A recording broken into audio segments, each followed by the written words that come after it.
Good morning. Welcome to the Light on Suitability podcast. I'm your host, Elizabeth Comeau. I'm with Joe, my co-host, Haytas, and Mr. Gawlik, our special guest host. Sorry about the invite mix-up. Joe, thanks for jumping on. And we today are talking about you called it in your chapter 24, of 36 Strategies of Suitability, nonverbal communication speaks volumes. And I think what you're driving at in this thing is posture, eye contact, your tone of voice, facial expressions, overall demeanor. And this, obviously, we know that body language is another way of saying all of that. Not to mention how we speak, but it can heavily influence how someone is perceived by your commissioners.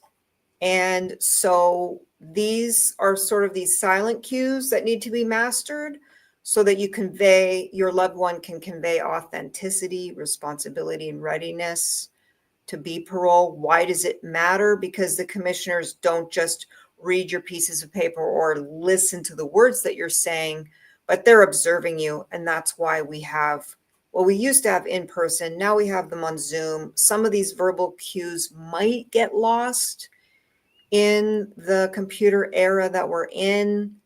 But remember, they can reveal an unconscious attitude, emotion, which sometimes speaks louder than words, as we all know. So if you say the right thing using a snarky tone of voice, that can get tricky. I mean, it doesn't mean you're dangerous, but again, or you're a risk to public safety, but it can leave them with the wrong impression. And you definitely don't want to do that. You want to lead with your best foot forward in everything. So I think Joe's getting at, like we said, eye contact, facial expressions, gestures, tone of voice, demeanor under pressure.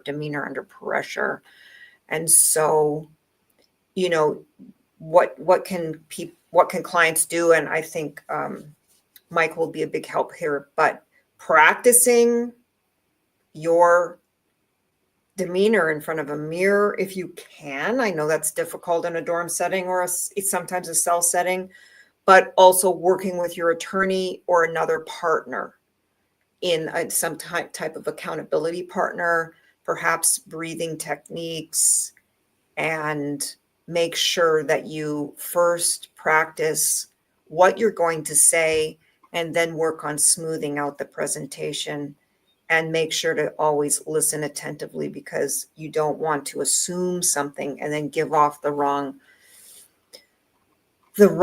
idea about, assuming too much in a question, and then your face gets all scrunched up, and then that can present as something negativity. And finally, before I turn it over, and just putting your program into action, basically, in that parole hearing with all the stuff that we've got. Okay, stop. Sorry, he's being a brat. And so since he's being a brat, I'm going to wrap it up and turn it over to Joe. Hopefully any of that made sense. Yes, it made sense. There's one thing when you said maintain eye contact. With video hearings these days, the commissioners always say at the beginning of the hearing, kind of giving a disclaimer saying, if it looks like we're not looking at you, we're whatever they say, we're not being rude. It's just that we have different screens up, and we're looking at those because we have lots of questions and we want to go to our notes. So they're not really focused on speaking directly to the incarcerated person, not directly addressing them sometimes. And I think that gets lost on the video, the eye contact. But I think most of the other stuff seems to still apply. And there's usually 5, could be even more, anywhere from like 4 to 10 or whatever people on the video screen at one time as well. So if you're directly addressing somebody, that might get lost. How about the, preparing for those nonverbal communications? What, if anything, do you discuss with your clients to try and get them, thinking about that as an important aspect of the entire process? Yeah, they ask sometimes, what do I do with my hands, So I just tell them, just naturally keep it on the table. I've read where, like, if you hide your hands under the table, it looks suspicious because people won't know, what you're doing with your hands, I guess, So yeah, keep your hands just comfortably in front of you, uh, on top of the table where you're at. And again, as well, one of the benefits to the Zoom is if you're just covered in tats from, the neck down. Unfortunately, if you have tats on your face, or your loved one, that's not going to help. But sometimes you can come and you can wear your long sleeve jersey or whatever they're called, and some of that is just forgotten. And so, of course, tattoos give off their own nonverbal kind of communication, especially if they're gang related.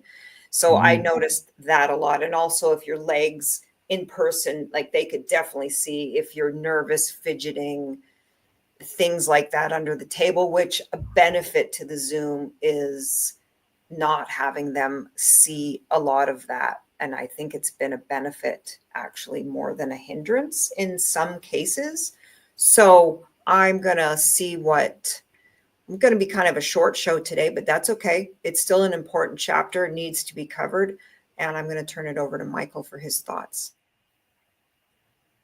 Thank you. Well, in person, nonverbal communication says a lot more. I mean, it really does. I mean, if you sit there with your arms crossed, it shows you're closed off to what the other person's saying. You're being defensive. One of the best things I can say is if you don't know what to do with your hands, just put your hands together like so, put them on the table in front of you. It doesn't show you're closed off. It shows you're receptive and you're relaxed. Just little things like that are going to make a difference. But also, like Elizabeth said, modulate your tone of voice. You don't want to be aggressive. You don't want to talk too fast. You don't want to talk too slow. Be thoughtful when you speak. Also, a lot of people are taking conflict resolution classes.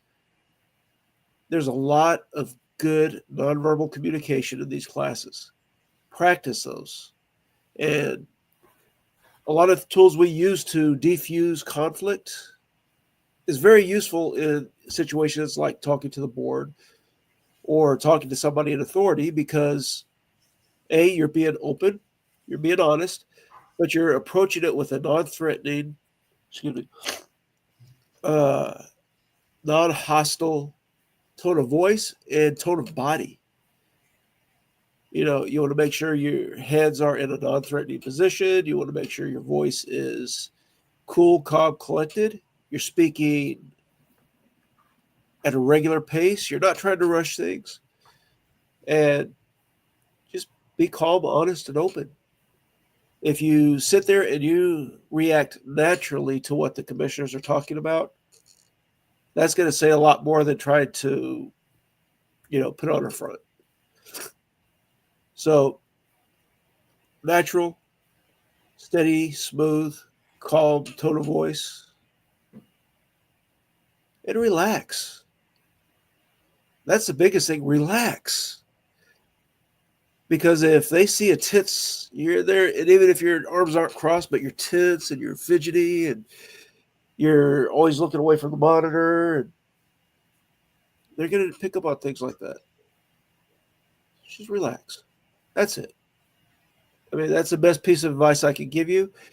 And I'm going to keep it short because my sinuses are really blasting me right now. So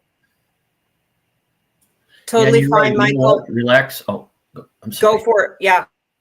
No, I'm just following up on Michael. Yes, relax. And obviously that's in the heat of a hearing that's going to determine the next couple of years. It's not always easy to relax. However, do the best you can to relax, because and just have a conversation. And I know that's verbal and it's not nonverbal, but when you relax, you can then just listen to what the commissioner's asking and answer the questions as best you can.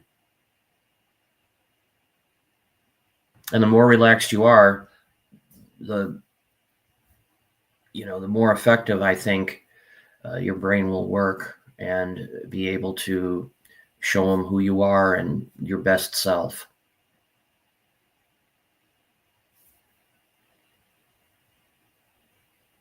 Yeah, and as far as that goes, you're going to be sitting in a holding area before the hearing. Maybe Good take a point. break during the hearing, and then while they're deliberating, you're going to be sitting in that holding area. Get your fidgets out then. And if you're left, for longer than you're expecting, find ways to manage the irritation, the annoyance, the frustration, that can happen when you're supposed to be called at 10:30 and the officers have brought you out, waiting for a 10:30 hearing, and you're not going in until 2:30. So it's a good opportunity just to manage your emotions, take a nap, meditate, read your materials, whatever it is, so you can keep that frustration out of the room when you get going. And one other thing I've heard a lot is if you start feeling yourself getting anxious and see starting to not be able to pay attention or whatever, ask for a break. Let them know you need to speak with your attorney or you just need a break. It's that easy. Go recollect yourself, recenter, and do it. Excellent advice. Excellent advice. What's coming up? That one is an important chapter, but it's fairly straightforward. I think credibility. Is that right, Joe? 25, you must be brutally honest.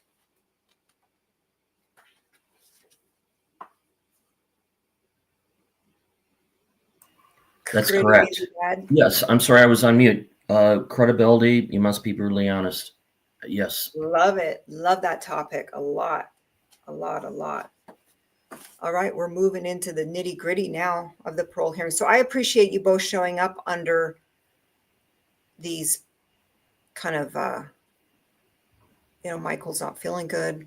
I got the timing all wrong, but we're excited that Joe's got his microphone fixed. So that's exciting. Loving it. Loving it. And enjoy your Sunday. And we'll see you next weekend, hopefully. Okay, sounds good. Okay, thank you. Okay. Okay. Bye, guys. Yeah.